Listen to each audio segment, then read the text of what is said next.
ಕಾಶ್ಮೀರದ ಪಹಲ್ಗಾಮ್ನಲ್ಲಿ 26 ಜನ ಅಮಾಯಕರ ಪ್ರಾಣವನ್ನ ತೆಗೆದಂತಹ ಭಯೋತ್ಪಾದಕರ ವಿರುದ್ಧ ಆಕ್ರೋಶ ಜಾಸ್ತಿ ಆಗ್ತಿದೆ. ಇದರ ನಡುವೆ ಈ ಸೇನಾ ಕಾರ್ಯಾಚರಣೆ ಕೂಡ ಮುಂದುವರೆದಿದೆ. ದುರ್ಗಮ ಹಾದಿಯನ್ನು ಸವೆದು ಘಟನಾ ಸ್ಥಳವನ್ನ ಪ್ರವೇಶಿಸಿದೆ ಪಬ್ಲಿಕ್ ಟಿವಿ. ಅಮಾಯಕರನ್ನ ಬಲಿ ಪಡೆದಂತಹ ಸ್ಥಳದಿಂದ ಪಬ್ಲಿಕ್ ಟಿವಿ ನೇರವಾಗಿ ವರದಿಯನ್ನ ಕೊಟ್ಟಿದೆ.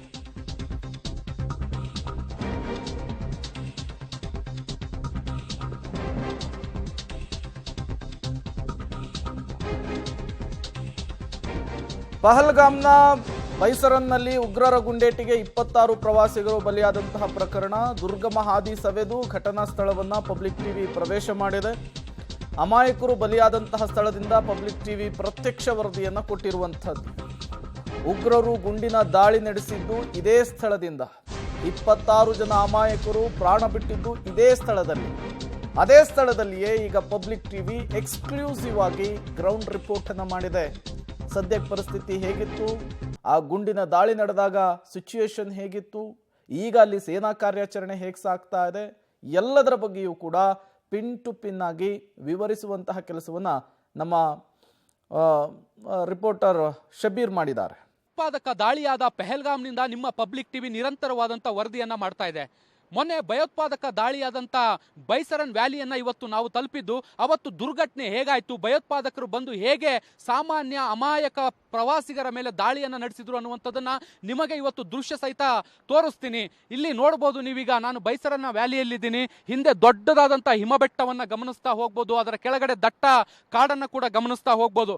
ಈ ಒಂದು ಪ್ರಕೃತಿಯ ಸುಂದರ ಸೊಬಗನ್ನು ಕಣ್ತುಂಬಿಕೊಳ್ಳಿಕ್ಕೆ ಜನರು ಬರ್ತಾರೆ. ಅದ್ಭುತವಾದಂಥ ಫೋಟೋಗಳನ್ನು ತೆಗೆಸ್ಕೊಳ್ಬೇಕು ಅನ್ನುವಂಥ ಆಸೆಯಿಂದ 2-3 ಗಂಟೆಗಳ ಕಾಲ ಕುದುರೆ ಮೂಲಕ ನಡ್ಕೊಂಡು ಮೇಲೆ ಬಂದು ಇಲ್ಲಿ ಪ್ರಕೃತಿಯ ಸೌಂದರ್ಯವನ್ನ ಸವಿಬೇಕು ಅಂತ ಬಂದಂತ ಪ್ರವಾಸಿಗರನ್ನ ಟಾರ್ಗೆಟ್ ಮಾಡಿ ಹೀನ ಕೃತ್ಯವನ್ನ ಮಾಡಿದ್ರು.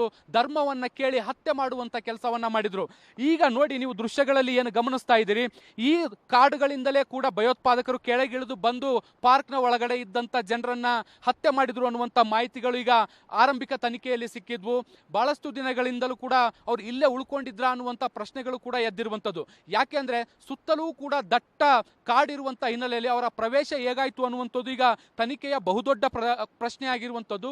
ಹೀಗಾಗಿ ಅದನ್ನು ಪತ್ತೆ ಹಚ್ಚುವಂತ ಕೆಲಸವನ್ನ ಕೂಡ ಈಗ ಅಧಿಕಾರಿಗಳು ಮಾಡ್ತಾ ಇದ್ದಾರೆ. ಆ ಬೆಟ್ಟದ ಸೌಂದರ್ಯವನ್ನ ನೋಡಬಹುದು ನೀವು. ಆ ಒಂದು ಕಾರಣಕ್ಕಾಗಿ, ಆ ಒಂದು ಹಿಮಪಾತವನ್ನು ನೋಡೋ ಕಾರಣಕ್ಕಾಗಿ ಇಲ್ಲಿ ಚಳಿಗಾಲದಲ್ಲಿ, ಬೇಸಿಗೆಯಲ್ಲೂ ಕೂಡ ಜನರು ಬರ್ತಾರೆ. ಬೇಸಿಗೆಯಲ್ಲಿ ನಮಗೆ ಈ ರೀತಿಯಾದಂತಹ ದೃಶ್ಯಗಳು ನೋಡ್ಲಿಕ್ಕೆ ಸಿಕ್ಕರೆ, ಚಳಿಗಾಲದಲ್ಲಿ ಹಿಮಭರಿತ ಪ್ರದೇಶವನ್ನ ನೋಡ್ಲಿಕ್ಕೆ ಸಿಗುತ್ತೆ. ಇಡೀ ಬೆಟ್ಟವು ಮಂಜಿನಿಂದ ಆವರಿತವಾಗಿರುತ್ತೆ. ಕಾಡು ಕೂಡ ನಿಮಗೆ ಮಂಜಿನಿಂದ ಆವರಿತ ಆಗಲಿಕ್ಕೆ ನೋಡ್ಲಿಕ್ಕೆ ಸಿಗುತ್ತೆ. ಸಂಪೂರ್ಣವಾಗಿ ಎಲ್ಲೂ ನೋಡಿದ್ರು ಕೂಡ ಹಿಮವೋ ಹಿಮ ಅನ್ನುವ ರೀತಿಯಾದಂಥ ಪ್ರದೇಶ ನಿರ್ಮಾಣ ಆಗಿರುತ್ತೆ. ಸೊ ಹೀಗಾಗಿ ಈ ಒಂದು ಅದ್ಭುತವಾದಂಥ ಪ್ರದೇಶವನ್ನು ನೋಡಬೇಕು ಅನ್ನುವಂಥ ಕಾರಣಕ್ಕೆ ಜನರು ಬರ್ತಾರೆ. ಆದರೆ ಇದೇ ಕಾಡಿನಿಂದ ಬಂದಂತಹ ಭಯೋತ್ಪಾದಕರು 5-7 ಮಂದಿ ಇರ್ಬೋದು ಅನ್ನುವಂತಹ ಮಾಹಿತಿಯನ್ನ ರಕ್ಷಣಾ ಇಲಾಖೆಯ ಅಧಿಕಾರಿಗಳು ಆರಂಭಿಕವಾಗಿ ಕೊಟ್ಟಿದ್ದಾರೆ. ಇವರು ಬಂದಂತಹ ಹೀನರು, ಕೃತ್ಯರು, ಭಯೋತ್ಪಾದಕರು ಏನಿದ್ದಾರೆ, ಇವರು ಮಾಡಿದಂತಹ ಕೆಲಸ ಏನು ಗೊತ್ತಾ? ನಾನು ನಿಮಗೆ ದೃಶ್ಯಗಳಲ್ಲೂ ಕೂಡ ತೋರಿಸ್ತೀನಿ. ಅವತ್ತು ಎಂತಹ ದುರ್ಘಟನೆ ನಡೀತು.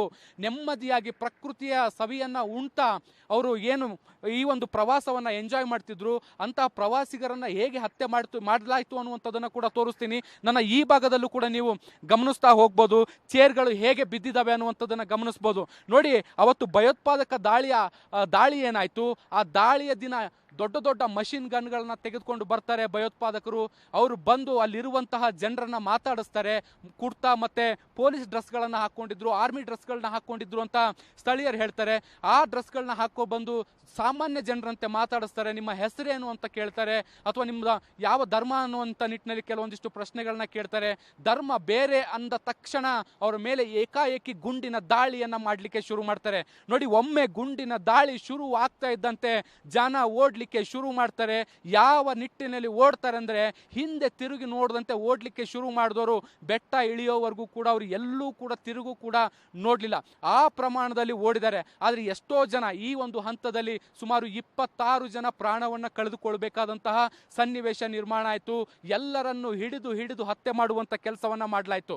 ಈ ಒಂದು ದುರ್ಘಟನೆಯಲ್ಲಿ ಒಟ್ಟು ಕರ್ನಾಟಕದ 3 ಸಾವನ್ನಪ್ಪಿದ್ರು. ಅದರಲ್ಲಿ 2 ಕರ್ನಾಟಕ ಮೂಲದವರೇ ಆಗಿರುವಂಥದ್ದು, ಒಬ್ಬರು ಆಂಧ್ರದವರಾಗಿ ಕರ್ನಾಟಕದಲ್ಲಿ ಉಳ್ಕೊಂಡವರಂತದಾಗಿದ್ರು.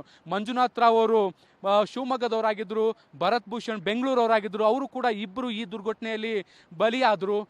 ಆವತ್ತು ಬೇಲ್ಪುರಿಯನ್ನು ತಿಂತ ಕುಂತಿದ್ರು ಮಂಜುನಾಥ್ ರಾವ್ ಅವರು. ಈಗೇನು ನೀವು ಚೇರ್ಗಳನ್ನು ಗಮನಿಸ್ತಾ ಇದ್ದೀರಿ, ಈ ಚೇರ್ಗಳಲ್ಲಿ ಈ ಅಂಗಡಿಗಳು ಇಲ್ಲೆಲ್ಲೂ ಕೂಡ ಸುತ್ತಮುತ್ತ ಯಾವುದೇ ಅಂಗಡಿಗಳಿರಲ್ಲ.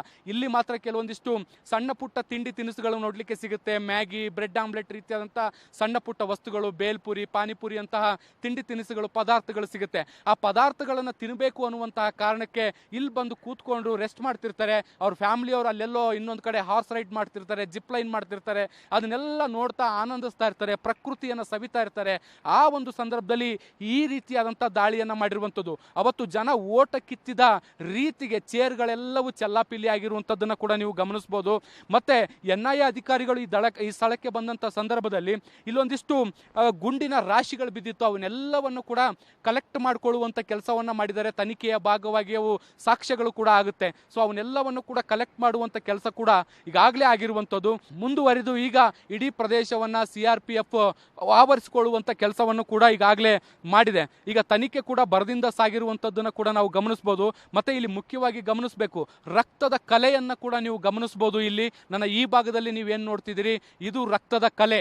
ದಾಳಿಯಾದ ಮೇಲೆ ನೆಲಕ್ಕೆ ಬಿದ್ದಂತಹ ಜೀವ ಹೋದಂತಹ ವ್ಯಕ್ತಿಗಳು, ಪ್ರವಾಸಿಗರೇನಿದ್ದಾರೆ, ಅವರು ರಕ್ತದ ಮಡುವಿನಲ್ಲಿ ಬಿದ್ದಿದ್ರು. ಆ ರಕ್ತದ ಕಲೆಗಳು ಕೂಡ ನಿಮ್ಗೆ ಇಲ್ಲಿ ನೋಡ್ಲಿಕ್ಕೆ ಸಿಗುತ್ತೆ. ಈ ದೃಶ್ಯಗಳನ್ನೆಲ್ಲವನ್ನು ಕೂಡ ನೋಡ್ತಾ ಇದ್ರೆ ಜೀವ ಹಿಂಡಿ ಬರುತ್ತೆ. ಅದೇನೋ ಒಂಥರ ಸಂಕಟ ಆಗುತ್ತೆ. ಅದು ಯಾವ ರೀತಿಯಾದಂಥ ದುರ್ಘಟನೆ ಆಗಿರ್ಬೋದು. ಸೌಂದರ್ಯವನ್ನ, ಪ್ರಕೃತಿಯನ್ನು ನೋಡಬೇಕು ಅಂತ ಬಂದಂಥ ಜನರು ಸಾವಿನ ಮನೆಯ ಕದ ತಟ್ಟುವಂಥ ಸನ್ನಿವೇಶ ನಿರ್ಮಾಣ ಆಯಿತು. ಕುಟುಂಬಸ್ಥರ ಮುಂದೆ, ಹೆಂಡತಿಯ ಮುಂದೆ, ಮಕ್ಕಳ ಮುಂದೆ ಗುಂಡು ಹೊಡೆದು ಹತ್ಯೆ ಮಾಡುವಂಥ ಕೆಲಸವನ್ನ ಮಾಡಲಾಯಿತು. ಅದರ ಕುರುಹುಗಳು ನಿಮಗೆ ಹೇಗೆ ನೋಡ್ಲಿಕ್ಕೆ ಸಿಗ್ತಾ ಇದ್ದಾವೆ ಅನ್ನುವಂಥದ್ದನ್ನ ನೀವು ಈ ದೃಶ್ಯಗಳಲ್ಲಿ ಗಮನಿಸ್ತಾ ಹೋಗ್ಬೋದು. ಸೊ ಈ ರೀತಿಯಾಗಿ ಆವತ್ತು ದುರ್ಘಟನೆ ನಡೀತು. ದುರ್ಘಟನೆಯ ಮೂಲಕ ಅವರನ್ನ ಹತ್ಯೆ ಮಾಡುವಂಥ ಕೆಲಸವನ್ನ ಮಾಡ್ತು. ಈಗ ಈ ಪ್ರದೇಶದಲ್ಲಿ CRPF ಆವರಿಸಿಕೊಂಡಿದೆ. ಸಂಪೂರ್ಣವಾಗಿ ಭದ್ರತೆಯನ್ನು ಒದಗಿಸುವಂಥ ಕೆಲಸವನ್ನು ಕೂಡ ಮಾಡಲಾಗ್ತಾ ಇದೆ. ಸದ್ಯಕ್ಕೆ ಪ್ರವಾಸಿಗರನ್ನು ಕೂಡ ಸಂಪೂರ್ಣವಾಗಿ ನಿರ್ಬಂಧಿಸುವಂಥ ಕೆಲಸವನ್ನ ಮಾಡಲಾಗಿದೆ. ಕ್ಯಾಮ್ರಾ ಪರ್ಸನ್ ಜಿತೇಂದ್ರ ಕುಮಾರ್ ಜೊತೆ Shabbir Nidugundi, public TV, Baisaran valley. Mini Switzerland ಅಂತ ಕರೆದುಕೊಳ್ಳುವಂತಹ ಈ ಬೈಸರನ್ನ ಜಾಗದಲ್ಲಿ ಪಬ್ಲಿಕ್ ಟಿವಿ ಪ್ರತ್ಯಕ್ಷ ವರದಿಯನ್ನು ಮಾಡಿದೆ. ಅವತ್ತು ಘಟನೆ ಹೇಗಾಯಿತು, ಆ ಸಂದರ್ಭದಲ್ಲಿ ಏನೆಲ್ಲ ಬೆಳವಣಿಗೆಗಳಾಯಿತು, ಎಲ್ಲವನ್ನೂ ಕೂಡ ದೃಶ್ಯ ಸಮೇತ ಕಣ್ಣಿಗೆ ಕಟ್ಟಿಕೊಡುವಂತಹ ಕೆಲಸವನ್ನು ನಮ್ಮ ಪ್ರತಿನಿಧಿ ಶಬ್ಬೀರ್ ನಿಡುಗುಂದಿ ಮಾಡಿರುವಂಥದ್ದು. ನೇರವಾಗಿ ಪಹಲ್ಗಾಮ್ನಲ್ಲಿ ಅವರು ನಿರಂತರವಾಗಿ ವರದಿಗಾರಿಕೆಯನ್ನು ಮಾಡ್ತಾ ಇದ್ದಾರೆ. ಮತ್ತೊಂದು ಕಡೆ ರಕ್ಷಣಾ ಕಾರ್ಯಾಚರಣೆ ಕೂಡ ಮುಂದುವರೆದಿದೆ.